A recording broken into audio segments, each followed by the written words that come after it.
ਹਰਪ੍ਰੀਤ ਸਿੰਘ ਜਵੰਦਾ ਦੀ ਲਿਖੀ ਪਹਿਲੀ ਕਹਾਣੀ। ਭੈਣ ਜੀ ਮੈਥੋਂ 6 ਸਾਲ ਵੱਡੀ ਸੀ। ਅਕਸਰ ਨਿੱਕੀ ਨਿੱਕੀ ਗੱਲ 'ਤੇ ਲੜਾਈ ਹੋ ਜਾਇਆ ਕਰਦੀ। ਜ਼ਬਾਨੀ ਬੋਲ ਬੁਲਾਰਾ ਤੇ ਮਗਰੋਂ ਹੱਥੋਂ ਪਾਈ। ਉਹ ਮੈਥੋਂ ਤਕੜੀ ਸੀ, ਪਰ ਫਿਰ ਵੀ ਮੈਥੋਂ ਹਰ ਵਾਰ ਹਾਰ ਜਾਇਆ ਕਰਦੀ। ਮੇਰੇ ਮਨ ਅੰਦਰ ਦੀ ਹਰ ਗੱਲ ਸੌਖਿਆਂ ਹੀ ਬੁੱਝ ਲਿਆ ਕਰਦੀ। ਗੂੜੀ ਨੀਂਦਰ ਸੁੱਤੇ ਪਏ ਨੂੰ ਹਲੂਣਾ ਦੇ ਕੇ ਜਗਾਉਂਦੀ, ਅਖੇ ਉੱਠ, ਸਕੂਲੋਂ ਲੇਟ ਹੋ ਜਾਣਾ। ਕਈ ਵਾਰ ਬੋਲਚਾਲ ਬੰਦ ਹੁੰਦੀ ਤਾਂ ਵੀ ਤੁਰਿਆਂ ਜਾਂਦਿਆਂ ਪੁੱਛ ਲਿਆ ਕਰਦੀ, ਹਿਸਾਬ ਦੇ ਸਵਾਲ ਕੱਢੇ ਈ? ਹਿੰਦੀ ਦਾ ਕੰਮ ਕੀਤਾ ਈ? ਮੈਂ ਅੱਗਿਓਂ ਚੁੱਪ ਕਰ ਜਾਂਦਾ, ਉਹ ਸਮਝ ਆਇਆ ਕਰਦੀ। ਫਿਰ ਸਾਰੇ ਗੁੱਸੇ ਗਿਲੇ ਪਾਸੇ ਰੱਖ ਮੈਨੂੰ ਸੜਕ ਤੋਂ ਓਹਲੇ ਜਿਹੇ ਕਰ ਛਾਵੇਂ ਬਿਠਾ ਲਿਆ ਕਰਦੀ। 10 ਮਿੰਟਾਂ 'ਚ ਹੀ ਸਾਰਾ ਕੁਝ ਖਤਮ ਕਰ ਕਾਪੀਆਂ ਵਾਪਸ ਮੇਰੇ ਬਸਤੇ 'ਚ ਪਾ ਨਾਲ ਤੋਰ ਲਿਆ ਕਰਦੀ। ਇੱਕ ਵੇਰ ਪੰਜਾਬੀ ਵਾਲੇ ਮਾਸਟਰ ਜੀ ਨੇ ਲਿਖਾਈ ਪਛਾਣ ਲਈ। ਝੂਠ ਫੜਿਆ ਗਿਆ। ਭੈਣ ਜੀ ਸਿਆਣਿਆਂ ਵਾਂਗ ਆਖਣ ਲੱਗੀ ਕਿ ਜੀ ਕਸੂਰ ਮੇਰਾ ਏ, ਮੇਰੇ ਵੀਰ ਨੂੰ ਕੁਝ ਨਾ ਆਖਿਓ। ਜਦੋਂ ਤੁਸੀਂ ਰਿਪੋਰਟ ਘਰੇ ਲਿਖ ਭੇਜ ਦਿੰਦੇ ਹੋ ਤਾਂ ਇਹਨੂੰ ਸਾਰੇ ਬੜੀਆਂ ਝਿੜਕਾਂ ਮਾਰਦੇ ਨੇ, ਮੈਥੋਂ ਜਰੀਆਂ ਨਹੀਂ ਜਾਂਦੀਆਂ। ਮੈਨੂੰ ਹਰ ਦੁਨਿਆਵੀ ਕੁੱਟਮਾਰ ਤੋਂ ਬਚਾਉਂਦੀ ਹੋਈ ਉਹ ਮੈਨੂੰ ਬੇਬੇ ਨਾਨਕੀ ਦਾ ਹੀ ਦੂਜਾ ਰੂਪ ਲੱਗਦੀ।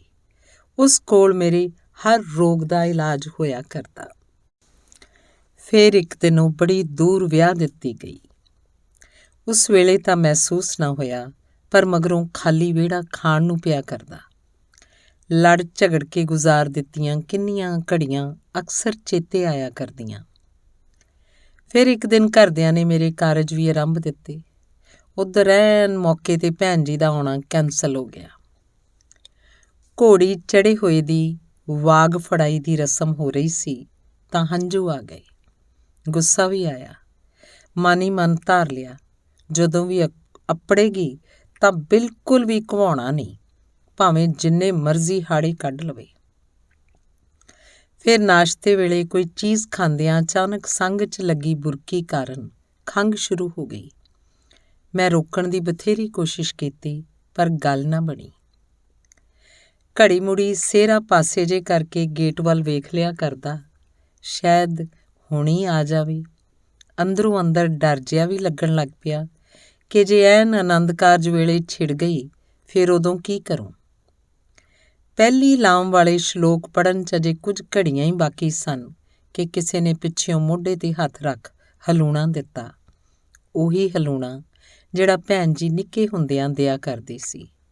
ਵੇਖਿਆ ਤਾਂ ਪਿੱਛੇ ਵਾਕਿਆ ਹੀ ਭੈਣ ਜੀ ਸੀ, ਪਾਣੀ ਦਾ ਗਲਾਸ ਫੜੀ ਖਲੋਤੀ ਹੋਈ। ਮੈਂ ਉਹਨੂੰ ਨਾ ਘਵਾਉਣ ਵਾਲੀ ਪਾਈ ਸਹੁੰ ਭੁੱਲ ਗਿਆ ਤੇ ਮੇਰਾ ਰੋਣ ਨਿਕਲ ਗਿਆ। ਪਰ ਉਹਨੇ ਕਿਸੇ ਹੋਰ ਨੂੰ ਪਤਾ ਨਾ ਲੱਗਣ ਦਿੱਤਾ ਤੇ ਆਪਣੀ ਚੁੰਨੀ ਹੇਠ ਲੁਕੋ ਲਿਆ। ਵਿਸ਼ਵਾਸ ਜਿਹਾ ਨਾ ਹੋਵੇ ਕਿ ਭੈਣ ਜੀ ਏ। ਉਹ ਅੱਗੋਂ ਸਿਰ 'ਤੇ ਹੱਥ ਰੱਖ ਆਖਣ ਲੱਗੀ, ਬਾਕੀ ਮਿਲਣੀਆਂ ਬਾਅਦ 'ਚ, ਪਹਿਲਾਂ ਇਹ ਮਲੱਠੀ ਦੇ ਰਸ ਵਾਲਾ ਪਾਣੀ ਪੀ ਲੈ। ਸਿਰੋਂ ਇੱਕਦਮ ਹੀ ਭਾਰ ਜਿਹਾ ਉਤਰ ਗਿਆ ਤੇ ਉਹ ਕਰਾਮਾਤੀ ਪਾਣੀ ਪੀਂਦਿਆਂ ਹੀ ਕਿੰਨੇ ਚਿਰ ਤੋਂ ਆਉਂਦੀ ਖੰਘ ਪੂਰੀ ਤਰ੍ਹਾਂ ਠੀਕ ਹੋ ਗਈ। ਅੱਜ ਇੰਨੇ ਵਰ੍ਹੇ ਲੰਘ ਗਏ, ਪਰ ਅੱਜ ਤੱਕ ਇਹ ਪਤਾ ਨਹੀਂ ਚੱਲ ਸਕਿਆ ਕਿ ਲੰਮੇ ਸਫ਼ਰ ਦੀ ਥੱਕੀ ਹੋਈ ਨੂੰ ਉਸ ਦਿਨ ਆਉਂਦਿਆਂ ਸਾਰੀ ਮੇਰੀ ਖੰਘ ਬਾਰੇ ਕਿੱਦਾਂ ਪਤਾ ਲੱਗ ਗਿਆ।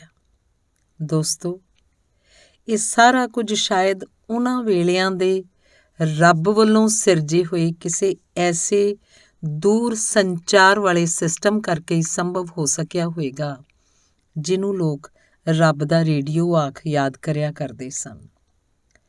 ਭਾਵੇਂ ਸੈੱਲ ਫੋਨ ਨਹੀਂ ਸਨ ਹੋਇਆ ਕਰਦੇ, ਪਰ ਤਾਂ ਵੀ ਇਸ ਸਿਸਟਮ ਵਿੱਚ ਏਡੀ ਕਰਾਮਾਤੀ ਤਾਕਤ ਹੁੰਦੀ ਕਿ ਸੱਚੇ ਮਨੋਂ ਭੇਜਿਆ ਗਿਆ ਹਰ ਸੁਨੇਹਾ ਮਿੰਟਾਂ ਸਕਿੰਟਾਂ 'ਚ ਆਪਣੀ ਮੰਜ਼ਿਲੇ ਮਕਸੂਦ ਤੱਕ ਆਪਣਾ ਅਸਰ ਵਿਖਾਈ ਜਾਇਆ ਕਰਦਾ ਸੀ ਤੇ ਬਾਕੀ ਦੀ ਦੁਨੀਆ ਇੱਕ ਦੂਜੇ ਦਾ ਮੂੰਹ ਤੱਕਦੀ ਬਸ ਇਹੋ ਸੋਚਦੀ ਰਹਿ ਜਾਇਆ ਕਰਦੀ ਕਿ ਸਾਰਾ ਕੁਝ ਹੋ ਕਿੱਦਾਂ ਗਿਆ।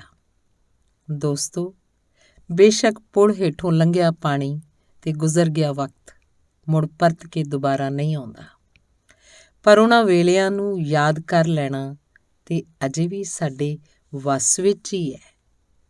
ਧੰਨਵਾਦ। ਹਰਪ੍ਰੀਤ ਸਿੰਘ ਜਵੰਦਾ ਦੀ ਅਗਲੀ ਕਹਾਣੀ ਹੈ। ਡੱਬੇ ਦੇ ਬਾਹਰ ਲੱਗੇ ਰਿਜ਼ਰਵੇਸ਼ਨ ਚਾਰਟ ਵਿੱਚ ਆਪਣਾ ਨਾਮ ਪੜ੍ਹਿਆ। ਜਗਿਆਸਾ ਜਾਗੀ, ਨਾਲ ਦੀਆਂ ਸਵਾਰੀਆਂ ਕੌਣ ਨੇ? ਇੱਕ ਨਾਮ ਸੀ ਨਵਜੋਤ ਕੌਰ। ਅੰਦਰ ਖਿੜ ਗਿਆ।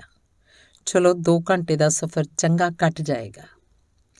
ਅੰਦਰ ਸਾਹਮਣੇ ਸੀਟ 'ਤੇ ਗੋਰਾ ਚਿੱਟਾ ਰੰਗ, ਮੋਟੀਆਂ-ਮੋਟੀਆਂ ਅੱਖਾਂ, ਸਧਾਰਨ ਕੱਪੜੇ ਪਾਈ, ਸ਼ਾਲ ਦੀ ਬੁੱਕਲ ਮਾਰੀ, ਉਹ ਅਖਬਾਰ 'ਤੇ ਨਜ਼ਰਾਂ ਟਿਕਾਈ ਬੈਠੀ ਸੀ।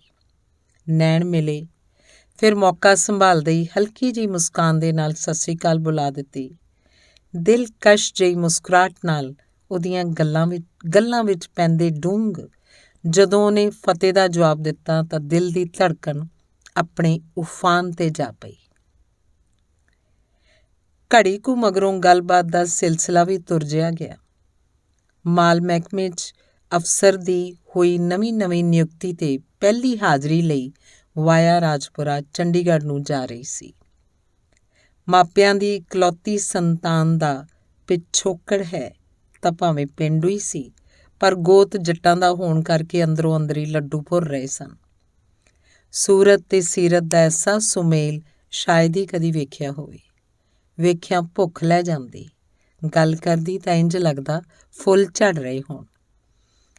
ਮੈਂ ਆਪਣੀ ਖੁਦ ਦੀ ਸਰਕਾਰੀ ਗਜ਼ਟਿਡ ਨੌਕਰੀ ਬਾਰੇ ਦੱਸਦਾ ਹੋਇਆ ਖਿਆਲਾਂ ਦੇ ਸਮੁੰਦਰ 'ਚ ਜਜ਼ਬਾਤਾਂ ਵਾਲੀ ਕਿਸ਼ਤੀ ਚੜ੍ਹਿਆ ਸੋਚਣ ਲੱਗਾ ਕਿ ਵੇਖਣ ਨੂੰ ਵੀ ਹੂ ਬਹੂ ਵੈਸੀ ਲੱਗਦੀ ਹੈ ਜੈਸੀ ਦਾ ਜ਼ਿਕਰ ਮੇਰੀ ਮਾਂ ਅਕਸਰ ਹੀ ਗੱਲਾਂ 'ਚ ਕਿੰਨੀ ਵਾਰ ਕਰ ਚੁੱਕੀ ਸੀ। ਮਾਂ ਨੇ ਤਾਂ ਵੇਖਦਿਆਂ ਹੀ ਹਾਂ ਕਰ ਦੇਣੀ ਹੈ। ਰਹੀ ਗੱਲ ਪਾਪਾ ਜੀ ਦੀ, ਉਹਨਾਂ ਦਾ ਕੀ ਹੈ? ਬੀਜੀ ਨੇ ਜ਼ੋਰ ਪਾਇਆ ਤਾਂ ਝੱਟ ਹੀ ਮੰਨ ਜਾਣਾ।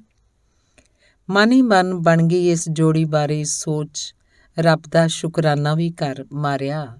ਸਦਕੇ ਜਾਵਾਂ ਤੇਰੀ ਇਸ ਜੋੜੀਆਂ ਘੜਨ ਵਾਲੀ ਅਦੁੱਤੀ ਕਲਾ 'ਤੇ। ਜੋੜੀਆਂ ਜਗ ਥੋੜ੍ਹੀਆਂ, ਨਰੜ ਬਥੇਰੇ। ਖਿਆਲਾਂ ਦੇ ਘੋੜੇ 'ਤੇ ਚੜ੍ਹੇ ਹੋਏ ਨੂੰ ਪਤਾ ਹੀ ਨਹੀਂ ਲੱਗਾ ਕਦੋਂ ਰਾਜਪੁਰਾ ਆ ਗਿਆ। ਅਫਸੋਸ ਜਿਹਾ ਹੋਇਆ, ਪਰ ਤਸੱਲੀ ਵਾਲੀ ਗੱਲ ਇਹ ਸੀ ਕਿ ਉਹਦਾ ਐਡਰੈਸ ਤੇ ਫ਼ੋਨ ਨੰਬਰ ਮੈਂ ਪਹਿਲਾਂ ਹੀ ਲੈ ਚੁੱਕਿਆ ਸੀ। ਹੁਣ ਤੇ ਬਸ ਅਗਲੀ ਮੁਲਾਕਾਤ ਦਾ ਹੀ ਇੰਤਜ਼ਾਰ ਸੀ। ਜਾਂਦੀ ਵਾਰੀ ਸ਼ਿਸ਼ਟਾਚਾਰ ਵਜੋਂ ਉਹਦਾ ਸਮਾਨ ਕੱਢਣ 'ਚ ਮਦਦ ਦੇਣ ਦੀ ਪੇਸ਼ਕਸ਼ ਵੀ ਕਰ ਦਿੱਤੀ। ਉਹਨੇ ਵੀ ਮੁਸਕਰਾਉਂਦੀ ਹੋਈ ਨੇ ਸੀਟ ਦੇ ਹੇਠਾਂ ਪਏ ਆਪਣੇ ਸਮਾਨ ਵੱਲ ਇਸ਼ਾਰਾ ਕਰ ਦਿੱਤਾ। ਹੇਠਾਂ ਪਏ ਸਮਾਨ 'ਤੇ ਨਜ਼ਰ ਪਈ ਤਾਂ ਮੈਨੂੰ ਜ਼ੋਰਦਾਰ ਚੱਕਰ ਜਿਹਾ ਆਇਆ। ਅੱਖਾਂ ਅੱਗੇ ਹਨੇਰਾ ਛਾ ਗਿਆ ਤੇ ਸੋਚਣ ਸਮਝਣ ਦੀ ਸ਼ਕਤੀ ਇੱਕਦਮ ਹੀ ਜਾਂਦੀ ਰਹੀ। ਥੋੜ੍ਹੇ ਚਿਰ ਮਗਰੋਂ ਹੋਸ਼ ਆਈ ਤਾਂ ਕੀ ਵੇਖਿਆ, ਉਹ ਪਲੇਟਫਾਰਮ 'ਤੇ ਵਿਸਾਖੀਆਂ ਦੇ ਸਹਾਰੇ ਤੁਰੀ ਜਾ ਰਹੀ ਸੀ। ਖੱਬੀ ਲੱਤ ਵਿੱਚ ਸ਼ਾਇਦ ਕੋਈ ਜਮਾਂਦਰੂ ਨੁਕਸ ਸੀ। ਮੇਰੇ ਸਾਰੇ ਸੁਪਨੇ, ਭਵਿੱਖ ਦੀਆਂ ਯੋਜਨਾਵਾਂ ਤੇ ਜਜ਼ਬਾਤਾਂ ਦੇ ਕਿੰਨੇ ਸਾਰੇ ਮਹਿਲ ਘੜੀਆਂ ਪਲਾਂ ਵਿੱਚ ਹੀ ਤਾਸ਼ ਦੇ ਪੱਤਿਆਂ ਵਾਂਗ ਖਿੱਲਰ ਗਏ। ਇੰਨੇ ਨੂੰ ਤੁਰ ਪਈ ਗੱਡੀ ਦਾ ਮੇਰੇ ਵਾਲਾ ਡੱਬਾ ਉਹਦੇ ਤੁਰੀ ਜਾਂਦੀ ਦੇ ਐਨ ਬਰੋਬਰ ਜੇ ਆ ਗਿਆ। ਉਹਨੇ ਇੱਕ ਵਾਰ ਫਿਰ ਮੇਰੇ ਵੱਲ ਵੇਖਿਆ, ਨਿੰਮਾ ਜਿਹਾ ਮੁਸਕਰਾਈ ਤੇ ਆਪਣਾ ਧਿਆਨ ਸਾਹਮਣੇ ਵੱਲ ਨੂੰ ਕਰ ਲਿਆ। ਇੰਝ ਲੱਗਿਆ ਜਾਂਦੀ ਜਾਂਦੀ ਆਖਰੀ ਹੋਵੇ ਕਿ ਦੋਸਤਾ, ਲੋਕ ਬੇਸ਼ੱਕ ਲੱਖ ਦਿਲਾਂ ਦੀ ਗੱਲ ਕਰਦੇ ਹੋਣ, ਪਰ ਹਕੀਕਤ ਇਹ ਹੈ ਕਿ ਸੋਹਣੇ ਚਿਹਰਿਆਂ ਤੋਂ ਸ਼ੁਰੂ ਹੋਈਆਂ ਜ਼ਿਆਦਾਤਰ ਮੁਹੱਬਤਾਂ ਅੱਜ ਵੀ ਬਾਹਰੀ ਦੁਨਿਆਵੀ ਦਿੱਖ ਤੇ ਬੈਂਕ ਅਕਾਊਂਟਾਂ 'ਤੇ ਆ ਕੇ ਦਮ ਤੋੜ ਜਾਇਆ ਕਰਦੀਆਂ ਨੇ। ਧੰਨਵਾਦ। ਹਰਪ੍ਰੀਤ ਸਿੰਘ ਜਵੰਦਾ ਦੀ ਕਹਾਣੀ ਹੈ। ਹੱਥੀਂ ਚੂੜਾ, ਸਿਰ 'ਤੇ ਗੋਟੇ ਵਾਲੀ ਚੁੰਨੀ ਦਾ ਲੰਮਾ ਸਾਰਾ ਘੁੰਡ, ਪੈਰੀਂ ਝਾਂਜਰਾਂ ਤੇ ਪੰਜੇਬਾਂ, ਹੱਥਾਂ 'ਤੇ ਬੂਟੀਆਂ ਵਾਲੀ ਮਹਿੰਦੀ ਤੇ ਕਲੀਰੇ ਤੇ ਹੋਰ ਵੀ ਕਿੰਨਾ ਕੁਝ। ਨਿੱਕੀ ਉਮਰੇ ਵਿਆਹ ਦਿੱਤੀ ਗਈ ਨੇ ਜਦੋਂ ਪਹਿਲੀ ਵਾਰ ਅਗਲੇ ਘਰ ਦੀਆਂ ਬਰੂਹਾਂ ਟੱਪੀਆਂ ਤਾਂ ਗ੍ਰਸਤ ਦਾ ਕੀ ਮਤਲਬ ਹੁੰਦਾ ਹੈ ਉੱਕਾ ਹੀ ਪਤਾ ਨਹੀਂ ਸੀ। ਪਹਿਲੀ ਵਾਰ ਜਦੋਂ ਇਹਨਾਂ ਘੁੰਡ ਚੁੱਕ ਗੱਲ ਕਰਨੀ ਚਾਹੀ ਤਾਂ ਛੇਤੀ ਨਾਲ ਹੱਥ ਛੁਡਾ ਪਰਾਂ ਨੁੱਕਰੇ ਲੱਗ ਗਈ। ਫਿਰ ਇਹਨਾਂ ਪਿਆਰ ਨਾਲ ਸੈਨਤ ਮਾਰ ਕੋਲ ਸੱਦ ਮੰਜੇ 'ਤੇ ਸੁਆ ਦਿੱਤਾ ਤੇ ਉੱਤੇ ਚਾਦਰ ਪਾ ਦਿੱਤੀ। ਫਿਰ ਜਦੋਂ ਮਾੜਾ ਮੋਟਾ ਹਾਂ ਹੁੰਗਾਰਾ ਜਿਹਾ ਭਰਨਾ ਸ਼ੁਰੂ ਕੀਤਾ ਤਾਂ ਇੱਕ ਦਿਨ ਸਾਗ ਚੀਰਦੀ ਦੇ ਕੋਲ ਆ ਕੇ ਪੁੱਛਣ ਲੱਗੇ ਕਿ ਕਿਤੇ ਬਾਹਰ ਵਾਂਢੇ ਜਾਣ ਨੂੰ ਜੀ ਕਰਦਾ ਏ ਤਾਂ ਦੱਸ। ਮੇਰਾ ਚਾਚਾ ਫੌਜ 'ਚ ਸੀ। ਜਦੋਂ ਪਿੰਡ ਆਉਂਦਾ ਹਮੇਸ਼ਾ ਡਲਹੌਜ਼ੀ ਦੀਆਂ ਗੱਲਾਂ ਕਰਿਆ ਕਰਦਾ। ਪਤਾ ਨਹੀਂ ਕਿੱਦਾਂ ਚੇਤਾ ਆ ਗਿਆ ਤੇ ਮੂੰਹੋਂ ਆਪ ਮੁਹਾਰੀ ਨਿਕਲ ਗਿਆ, ਹਾਂ ਡਲਹੌਜ਼ੀ ਜਾਣ ਨੂੰ ਬੜਾ ਜੀ ਕਰਦਾ। ਇਹਨਾਂ ਅਗਲੇ ਦਿਨ ਪੁੱਛ ਲਿਆ, ਪਰ ਬਾਪੂ ਬੇਬੇ ਹੋਰਾਂ ਨੇ ਸਾਫ਼ ਨਾ ਕਰ ਦਿੱਤੀ। ਉਸ ਮਗਰੋਂ ਮੈਨੂੰ ਸਾਰਾ ਕੁਝ ਭੁੱਲ ਭੁਲਾ ਗਿਆ, ਪਰ ਇਹਨਾਂ ਡਲਹੌਜ਼ੀ ਵਾਲੀ ਗੱਲ ਚੇਤੇ ਰੱਖੀ। ਫਿਰ ਇੱਕ ਦਿਨ ਘਰੇ ਬਲੈਕ ਐਂਡ ਵਾਈਟ TV ਲੈ ਆਂਦਾ ਗਿਆ। ਫਿਰ ਚਿੱਤਰਹਾਰ, ਰੰਗੋਲੀ, ਸੰਦਲੀ ਪੈੜਾਂ, ਸਨਿਚਰਵਾਰ, ਐਤਵਾਰ ਨੂੰ ਕਦੇ ਕਦੇ ਆਉਂਦੀ ਪੰਜਾਬੀ ਫਿਲਮ, ਸਾਰਾ ਕੁਝ ਬਸ ਪਰਦੇ ਪਿੱਛੇ ਲੁੱਕ ਓਹਲੇ ਹੋ ਕੇ ਵੇਖਣਾ ਪੈਂਦਾ। ਸਾਰੇ ਜਣੇ ਇਕੱਠੇ ਜੋ ਬੈਠੇ ਵੇਖ ਰਹੇ ਹੁੰਦੇ। ਫਿਰ ਕੁਝ ਅਰਸੇ ਮਗਰੋਂ ਬੇਬੇ ਬਾਪੂ ਅੱਗੜ ਪਿਛੜੀ ਜਹਾਨੋਂ ਤੁਰ ਗਏ। ਕੁਝ ਮਹੀਨਿਆਂ ਮਗਰੋਂ ਪਿਛਲੇ ਪਿੰਡੋਂ ਵੀ ਸੁਨੇਹਾ ਆ ਗਿਆ। ਪਿਛਲੀ ਪੀੜ੍ਹੀ ਨਾਲ ਬੱਝੀ ਗੰਢ ਖੁੱਲ੍ਹ ਗਈ। ਨਿਆਣੇ ਜਵਾਨ ਹੋਣ ਲੱਗੇ, ਜ਼ਿੰਮੇਵਾਰੀਆਂ ਵੱਧ ਗਈਆਂ, ਪਰ ਪਤਾ ਹੀ ਨਾ ਲੱਗਾ ਕਦੋਂ ਉਹ ਪੜ੍ਹਾਈਆਂ ਪੂਰੀਆਂ ਕਰ ਆਪੋ ਆਪਣੀ ਮੰਜ਼ਿਲ ਵੱਲ ਉਡਾਰੀ ਮਾਰ ਗਏ ਤੇ ਅਸੀਂ ਦੋਵੇਂ ਇਕੱਲੇ ਘਰੇ ਰਹਿ ਗਏ। ਸਾਰੀ ਦਿਹਾੜੀ ਗਲੀ 'ਚ ਬੈਠੇ ਬਾਹਰ ਖੇਡਦੇ ਜਵਾਕ ਵੇਖਦੇ ਰਹਿੰਦੇ। ਇਹਨਾਂ ਦੀ ਸਾਹ ਦੀ ਤਕਲੀਫ ਵੱਧ ਗਈ। ਡਾਕਟਰਾਂ ਸਵੇਰ ਦੀ ਸੈਰ ਬੰਦ ਕਰ ਦਿੱਤੀ। ਇੱਕ ਦਿਨ ਅੱਧੀ ਰਾਤ ਨੂੰ ਜਾਗ ਖੁੱਲ੍ਹੀ ਤਾਂ ਦੇਖਿਆ ਇਕੱਲੇ ਬੈਠੇ TV ਦੇਖ ਰਹੇ ਸਨ। ਇੱਕ ਡਾਕੂਮੈਂਟਰੀ ਫਿਲਮ ਵਿੱਚ ਡਲਹੌਜ਼ੀ ਸ਼ਹਿਰ ਦੀ ਸੈਰ ਕਰਵਾਈ ਜਾ ਰਹੀ ਸੀ। ਅਗਲੇ ਦਿਨ ਪਤਾ ਨਹੀਂ ਕੀ ਸੁੱਝਿਆ, ਸਵਖਤੇ ਹੀ ਬਾਹਰ ਨਿਕਲ ਗਏ। ਵਾਪਸ ਮੁੜੇ ਤਾਂ ਹੱਥ ਵਿੱਚ ਕਾਗਜ਼ ਦੇ 2 ਟੋਟੇ ਸਨ। ਪੁੱਛਿਆ ਤਾਂ ਆਖਣ ਲੱਗੇ, ਤਿਆਰੀ ਖਿੱਚ ਲੈ ਬਸ, ਟੈਕਸੀ ਅੱਪੜ ਜਾਣੀ ਹੈ ਥੋੜ੍ਹੇ ਚਿਰ ਨੂੰ, ਆਪਾਂ ਡਲਹੌਜ਼ੀ ਜਾਣਾ। ਚਿਰਾਂ ਤੋਂ ਲਮਕਦੀ ਹੋਈ ਕੋਈ ਆਪਣੀ ਖਾਹਿਸ਼ ਪੁਗਾਉਣੀ ਹੈ। ਥੋੜ੍ਹੇ ਚਿਰ ਮਗਰੋਂ ਚੰਡੀਗੜ੍ਹੋਂ ਤੁਰੀ ਟੈਕਸੀ ਹੁਸ਼ਿਆਰਪੁਰ ਹੁੰਦੀ ਹੋਈ ਡਲਹੌਜ਼ੀ ਵੱਲ ਨੂੰ ਵੱਧ ਰਹੀ ਸੀ। ਪੁੱਛ ਲਿਆ ਕਿ ਜੇ ਉੱਚੀਆਂ ਪਹਾੜੀਆਂ ਵਿੱਚ ਸਾਹ ਦੀ ਤਕਲੀਫ ਵੱਧ ਗਈ ਤਾਂ ਫਿਰ ਕੀ ਕਰਾਂਗੇ। ਮੇਰੇ ਸਿਰ ਹੇਠ ਆਪਣੀ ਬਾਂਹ ਦਿੰਦੇ ਹੋਏ ਆਖਣ ਲੱਗੇ ਕਿ ਤੂੰ ਨਾਲੇ ਨਾ ਮੇਰੇ, ਕੁਝ ਨਹੀਂ ਹੁੰਦਾ ਮੇਰੇ ਸਾਹਾਂ ਦੀ ਲੜੀ ਨੂੰ। ਫਿਰ ਨਿਆਣਿਆਂ ਵੱਲੋਂ ਅਕਸਰ ਹੀ ਆਖ ਦਿੱਤੀ ਜਾਂਦੀ ਚੇਤੇ ਕਰ ਬੋਲ ਪਏ, ਸਾਰੇ ਆਖਦੇ ਨੇ ਕਿ ਅਸੀਂ ਬੁੱਢੇ ਹੋ ਗਏ ਹਾਂ। ਕਮਲਿਆਂ ਨੂੰ ਕੌਣ ਸਮਝਾਵੇ ਕਿ ਬੁੱਢੇ ਇਨਸਾਨ ਹੁੰਦੇ ਨੇ, ਨਾ ਕਿ ਉਹਨਾਂ ਦੇ ਸੁਪਨੇ। ਧੰਨਵਾਦ। ਹਰਪ੍ਰੀਤ ਸਿੰਘ ਜਵੰਦਾ ਦੀ ਕਹਾਣੀ। ਆਂਟੀ ਦੀ ਮਰਜ਼ੀ ਦੇ ਖਿਲਾਫ ਅਖੀਰ ਬਜ਼ੁਰਗ ਅੰਕਲ ਜੀ ਨੇ ਆਪਣੀ ਬੇਸਮੈਂਟ ਕਿਰਾਏ 'ਤੇ ਦੇ ਹੀ ਦਿੱਤੀ। ਐਡਵਾਂਸ ਫੜਦਿਆਂ ਸਾਰਿਆਂ ਨੂੰ ਸਮਝਾ ਦਿੱਤਾ ਕਿ ਆਂਟੀ ਜੋ ਮਰਜ਼ੀ ਬੋਲੀ ਜਾਵੇ, ਤੁਸੀਂ ਕੰਨ ਨਹੀਂ ਧਰਨੇ, ਆਪੇ ਥੋੜ੍ਹਾ ਬੋਲ ਬਾਲ ਕੇ ਹਟ ਜਾਇਆ ਕਰਦੀ ਏ। ਉਹ ਸਾਰੇ ਸਟੂਡੈਂਟ ਸਨ, ਸਮਾਨ ਲਿਆ ਰਹੇ ਸਨ।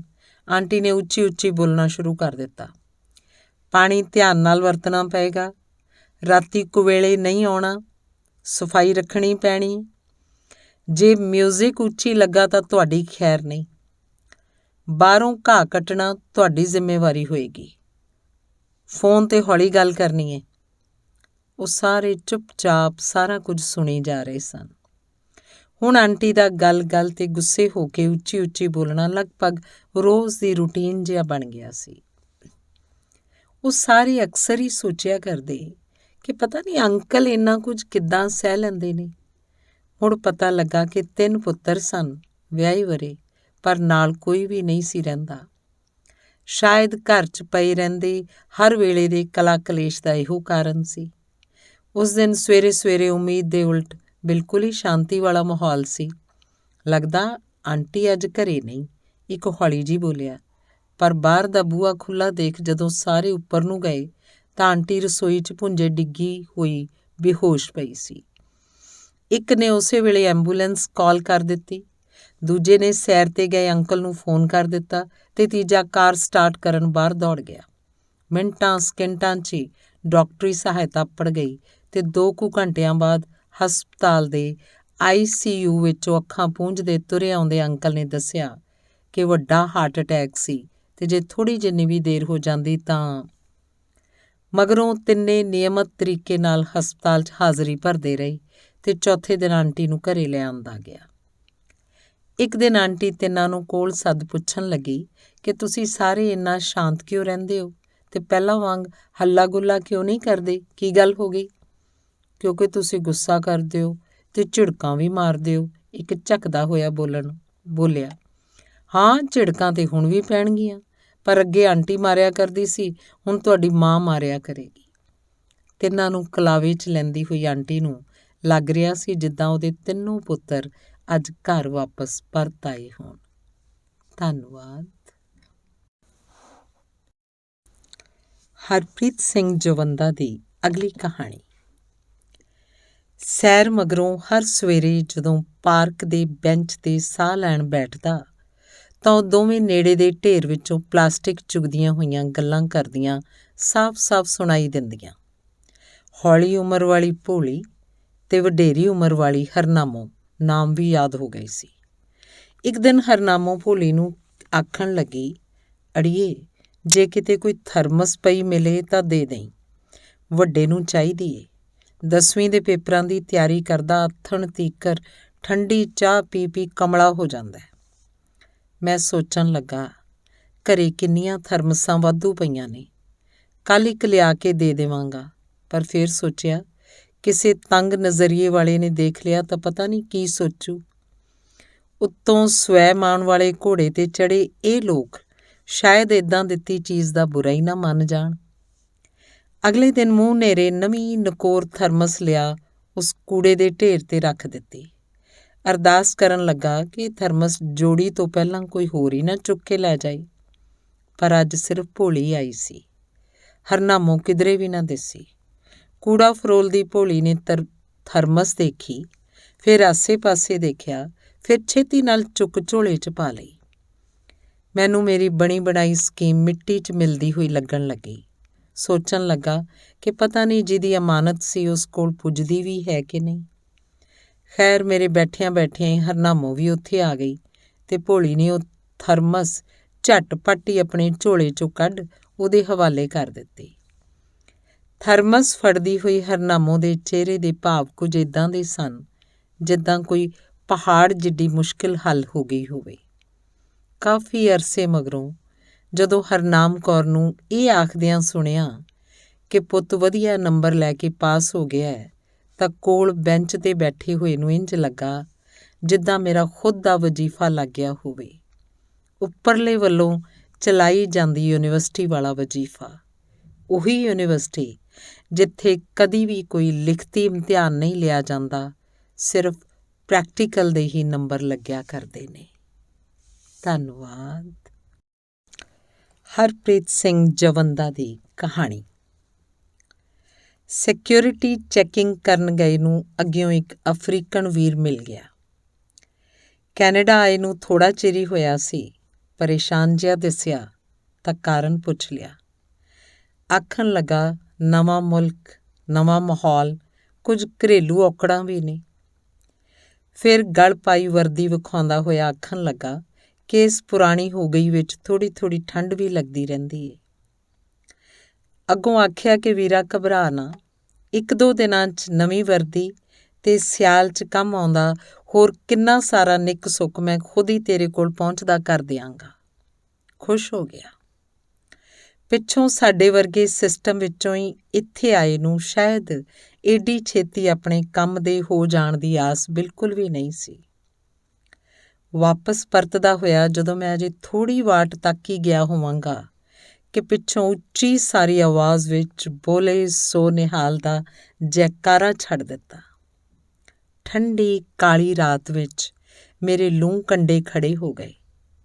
ਫਿਰ ਮੈਂ ਵੀ ਅੱਗਿਓਂ ਓਨੀ ਉੱਚੀ ਆਵਾਜ਼ 'ਚ ਸਤਿ ਸ੍ਰੀ ਅਕਾਲ ਆਖ ਆਪਣਾ ਫਰਜ਼ ਨਿਭਾ ਦਿੱਤਾ। ਵਾਪਸ ਉਸੇ ਥਾਂ ਪਰਤਿਆ ਤਾਂ ਜਲੌ ਵਿੱਚ ਆਏ ਨੇ ਮੈਨੂੰ ਕਲਾਵੇ 'ਚ ਲੈ ਲਿਆ। ਪੁੱਛਿਆ, ਭਾਈ, ਏਡੀ ਬੁਲੰਦ ਆਵਾਜ਼ 'ਚ ਇਹ ਗੱਲ ਆਖਣੀ ਤੈਨੂੰ ਸਿਖਾਈ ਕਿਹਨੇ ਹੈ? ਆਖਣ ਲੱਗਾ, ਟੋਰਾਂਟੋ ਇੱਕ ਪਗੜੀ ਵਾਲਾ ਵੀਰ ਮਿਲਿਆ ਸੀ।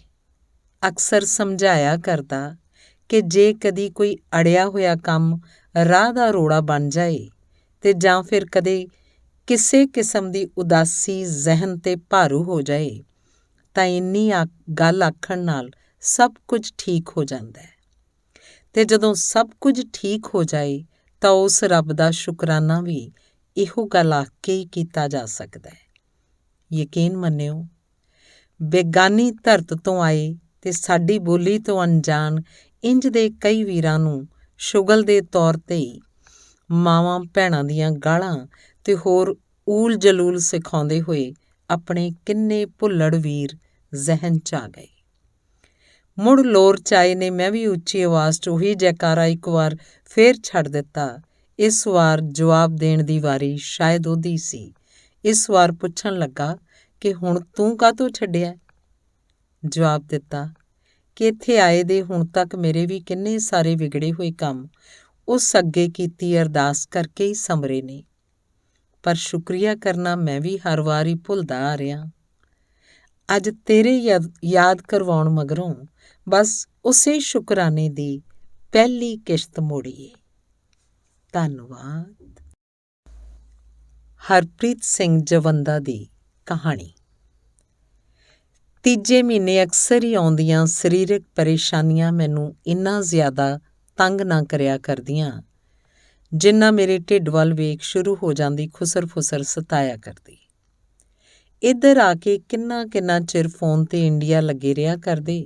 ਜਦੋਂ ਮੈਂ ਕੋਲ ਆਉਂਦੀ ਤਾਂ ਸਪੀਕਰ 'ਤੇ ਲੱਗਾ ਹੋਇਆ ਫੋਨ ਹੌਲੀ ਜਿਹੀ ਕੰਨ ਨੂੰ ਲੱਗ ਜਾਇਆ ਕਰਦਾ। ਫਿਰ ਇੱਕ ਦਿਨ ਇੰਡੀਆ ਤੋਂ ਕੋਈ ਜਾਣਕਾਰ ਇੱਕ ਦਵਾਈ ਫੜਾ ਗਿਆ। ਆਖਣ ਲੱਗੇ ਦਿੜਬੇ ਲਾਗੋਂ ਕਿਸੇ ਸਿਆਣੇ ਦੀ ਹੈ, ਨਿਯਮਤ ਵਿਧੀ ਨਾਲ ਖਾਣ 'ਤੇ ਸ਼ਰਤੀਆ ਮੁੰਡਾ ਹੀ ਹੁੰਦਾ। ਮੈਂ ਅੰਦਰੋਂ ਅੰਦਰੀ ਬੁੱਝ ਗਈ। ਮੂੰਹ 'ਤੇ ਹੀ ਆਖ ਦਿੱਤਾ, ਕੀ ਫਾਇਦਾ ਤੁਹਾਡੀਆਂ ਪੜ੍ਹਾਈਆਂ, ਡਿਗਰੀਆਂ ਤੇ ਉੱਚੀਆਂ ਪਦਵੀਆਂ ਦਾ। ਫਿਰ ਵਿਆਹ ਤੋਂ ਪਹਿਲਾਂ ਇਸ ਵੱਲੋਂ ਕੀਤੇ ਕਿੰਨੇ ਸਾਰੇ ਕੌਲ, ਕਰਾਰ, ਵਾਅਦੇ ਤੇ ਕਿੰਨੀਆਂ ਸਾਰੀਆਂ ਤਸੱਲੀਆਂ ਯਾਦ ਕਰਾਈਆਂ, ਪਰ ਅੱਗੋਂ ਇਹ ਆਖ ਗੱਲ ਮੁਕਾ ਦਿੱਤੀ ਕਿ ਇਹ ਮੇਰੇ ਘਰਦਿਆਂ ਦਾ ਫੈਸਲਾ ਹੈ, ਤੁਸੀਂ ਵੀ ਤੇ 2 ਭੈਣਾਂ ਹੀ ਹੋ। ਇਸ ਹਿਸਾਬ ਨਾਲ ਉਹਨਾਂ ਦਾ ਕੁੜੀ ਵਾਲਾ ਤੌਖਲਾ ਵੀ ਜਾਇਜ਼ ਹੀ ਹੈ। ਮੰਮੀ ਵਾਲੇ ਪਾਸਿਓਂ ਹੁਣ ਤੱਕ ਜਿੰਨੇ ਵੀ ਪਹਿਲੇ ਬੱਚੇ ਹੋਏ ਮੁੰਡੇ ਹੀ ਹੋਏ ਨੇ, ਸੋ ਮੈਂ ਨਹੀਂ ਚਾਹੁੰਦਾ ਮੇਰੇ ਮਾਪਿਆਂ ਨੂੰ ਕਿਸੇ ਗੱਲੋਂ ਕਿਸੇ ਸਾਹਮਣੇ ਅੱਖ ਨੀਵੀਂ ਕਰਨੀ ਪਵੇ। ਘਰ ਵਿੱਚ ਪਹਿਲੀ ਧੀ ਹੋਣ ਨਾਲ ਅੱਖ ਨੀਵੀਂ ਹੁੰਦੀ ਏ। ਅਖੌਤੀ ਪੜ੍ਹਿਆਂ ਲਿਖਿਆਂ ਮੂੰਹੋਂ ਇੰਨੀ ਗੱਲ ਸੁਣ ਸਭ ਕੁਝ ਮਿੱਟੀ ਹੋ ਗਿਆ ਲੱਗਿਆ। ਕੁਝ ਦਿਨ ਦੇ ਭਾਰੀ ਕਲੇਸ਼ ਮਗਰੋਂ ਮੈਂ ਦਵਾਈ ਖਾਣੀ ਮੰਨ ਗਈ, ਪਰ ਹਮੇਸ਼ਾ ਓਲੇ ਜੇ ਨਾਲ ਵਗਦੇ ਪਾਣੀ 'ਚ ਵਹਾ ਦਿਆ ਕਰਦੀ। ਦਿਲ 'ਚ ਪੱਕਾ ਧਾਰ ਲਿਆ ਸੀ ਕਿ ਹੁਣ ਜੋ ਹੋਏਗਾ ਉੱਪਰ ਵਾਲੇ ਦੀ ਮਰਜ਼ੀ ਨਾਲ ਹੀ ਹੋਏਗਾ। ਫਿਰ ਢਿੱਡ ਦੇ ਨਾਲ ਨਾਲ ਆਪਸੀ ਕਲੇਸ਼ ਵੀ ਵਧੀ ਗਿਆ। ਰੋਜ਼ਾਨਾ ਕਿਸੇ ਨਾ ਕਿਸੇ ਗੱਲੋਂ ਹਾਲਾਤ ਵੱਸੋਂ ਬਾਹਰ ਹੋ ਹੀ ਜਾਇਆ ਕਰਦੇ। ਅਖੀਰ ਇੱਕ ਦਿਨ ਇਹਨੇ ਬਾਹਰੋਂ ਆਏ ਨੇ ਮੈਨੂੰ ਬਾਹਰ ਬਾਗ 'ਚ ਖੜ ਢਲਦੇ ਸੂਰਜ ਦੇ ਪਰਛਾਵੇਂ ਕੋਲ ਖਿਲਾਰ ਲਿਆ।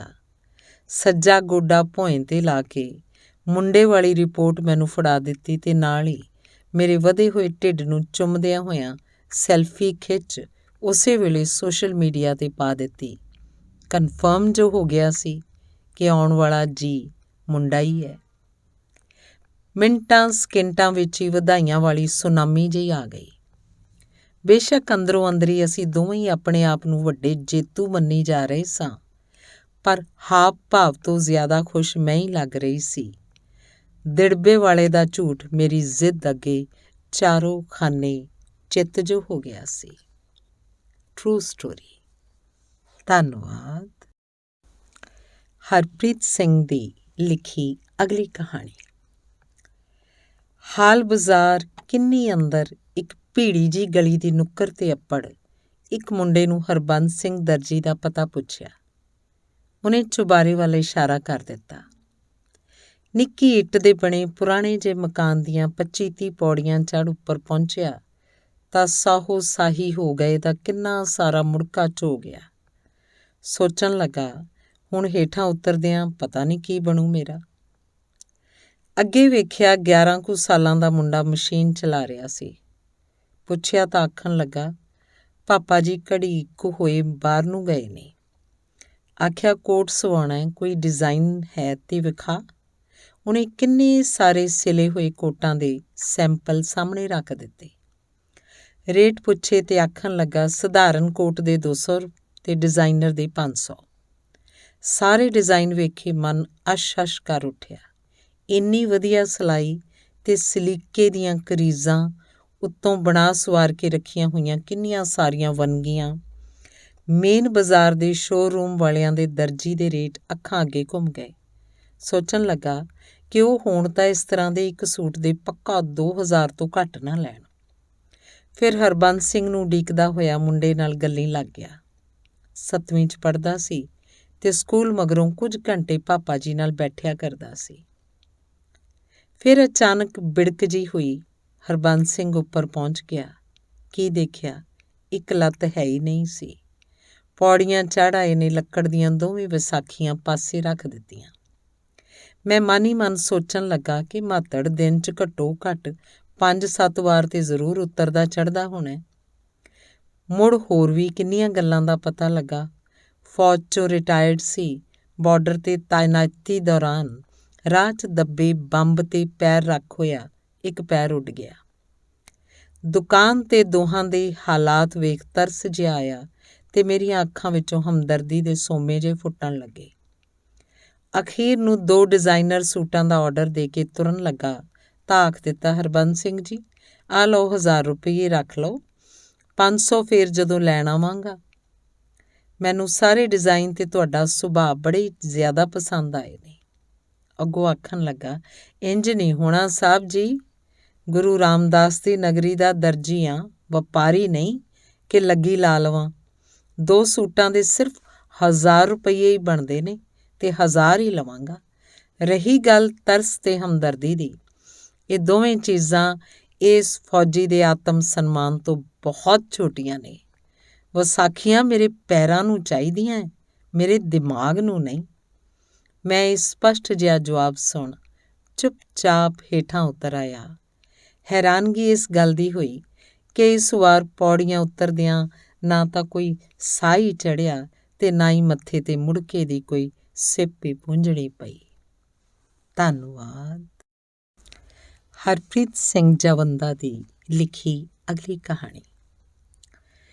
ਟਿਮ ਹਾਰਟਨ ਵਿੱਚ ਮੀਟਿੰਗ ਸੀ। ਮੈਂ ਕੌਫੀ ਲੈ ਕੇ ਟੇਬਲ 'ਤੇ ਜਾ ਬੈਠਾ। ਬਿੰਦ ਕੁ ਮਗਰੋਂ ਵੀਲ ਚੇਅਰ 'ਤੇ ਬੈਠੇ ਇੱਕ ਗੋਰੇ ਨੂੰ ਸਹਾਰਾ ਦਿੰਦੇ ਹੋਏ ਕੁਝ ਲੋਕ ਅੰਦਰ ਲੈ ਆਏ। ਕੁਝ ਆਰਡਰ ਦੇਣ ਕਾਊਂਟਰ ਵੱਲ ਨੂੰ ਹੋ ਗਏ ਤੇ ਕੁਝ ਖਾਲੀ ਥਾਂ ਲੱਭਣ ਲੱਗੇ। ਇੱਧਰ ਵੀਲ ਚੇਅਰ 'ਤੇ ਬੈਠਾ ਗੋਰਾ ਲਗਾਤਾਰ ਮੇਰੇ ਵੱਲ ਵੇਖੀ ਜਾ ਰਿਹਾ ਸੀ। ਮੈਂ ਅੱਗਿਓਂ ਨਿੰਮਾ ਜਿਹਾ ਮੁਸਕਰਾ ਪਿਆ ਤੇ ਹੈਲੋ ਆਖ ਦਿੱਤਾ। ਮੇਰੀ ਉਨਾਬੀ ਪੱਗ ਵੱਲ ਤੱਕਦਾ ਹੋਇਆ ਆਖਣ ਲੱਗਾ, ਬੜਾ ਪਿਆਰਾ ਰੰਗ ਹੈ। ਦੂਜੀ ਸੰਸਾਰ ਜੰਗ ਵੇਲੇ ਮੇਰੇ ਬਾਪ ਨਾਲ ਸਾਂਝੇ ਫਰੰਟ 'ਤੇ ਲੜਦੇ ਹੋਏ ਕੁਝ ਪੱਗਾਂ ਵਾਲੇ ਫੌਜੀ ਅਕਸਰ ਹੀ ਇੰਨੀ ਗੱਲ ਦੱਸਿਆ ਕਰਦੇ ਸਨ ਕਿ ਇਸ ਵਿੱਚੋਂ ਦੀ ਗੋਲੀ ਨਹੀਂ ਲੰਘ ਸਕਦੀ। ਇਹ ਗੱਲ ਭਲਾ ਕਿੰਨੀ ਕੁ ਸਹੀ ਹੈ? ਮੈਂ ਆਖਿਆ, ਮੈਨੂੰ ਥੋੜ੍ਹਾ ਸੋਚ ਲੈਣ ਦੇ, ਫਿਰ ਜਵਾਬ ਦਿੰਦਾ, ਪਰ ਪਹਿਲਾਂ ਤੂੰ ਇਹ ਦੱਸ ਕਿ ਤੂੰ ਅੱਜ ਇੱਥੇ ਕਿੱਦਾਂ? ਆਖਣ ਲੱਗਾ ਕਿ ਮੇਰੇ ਪੋਤੇ ਪੋਤਰੀਆਂ ਮੈਨੂੰ ਮੇਰੇ ਆਖਰੀ ਜਨਮ ਦਿਨ 'ਤੇ ਮੇਰੀ ਮਨਪਸੰਦ ਜਗ੍ਹਾ 'ਤੇ ਪਾਰਟੀ ਦੇਣ ਲਿਆਏ ਨੇ। ਇਸੇ ਜਗ੍ਹਾ ਹੀ ਮੇਰੀ ਜ਼ਿੰਦਗੀ ਦੀਆਂ ਪਤਾ ਨਹੀਂ ਕਿੰਨੀਆਂ ਸ਼ਾਮਾਂ ਦੋਸਤਾਂ ਮਿੱਤਰਾਂ ਨਾਲ ਇਕੱਠਿਆਂ ਹੀ ਗੁਜ਼ਰੀਆਂ। ਬਾਕੀ ਸਭ ਤੇ ਤੁਰ ਗਏ, ਪਰ ਮੇਰੇ ਕੋਲ ਅਜੇ ਕੁਝ ਦਿਨ ਹੋਰ ਨੇ। ਵਿੱਚੋਂ ਹੀ ਟੋਕਦਿਆਂ ਹੋਇਆਂ ਪੁੱਛ ਲਿਆ ਕਿ ਆਖਰੀ ਜਨਮ ਦਿਨ? ਮੈਂ ਕੁਝ ਸਮਝਿਆ ਨਹੀਂ। ਆਖਣ ਲੱਗਾ ਕਿ ਕੈਂਸਰ ਦੀ ਲਾਸਟ ਸਟੇਜ ਏ, ਸ਼ਾਇਦ ਕੁਝ ਹਫ਼ਤੇ ਹੀ ਬਾਕੀ ਨੇ।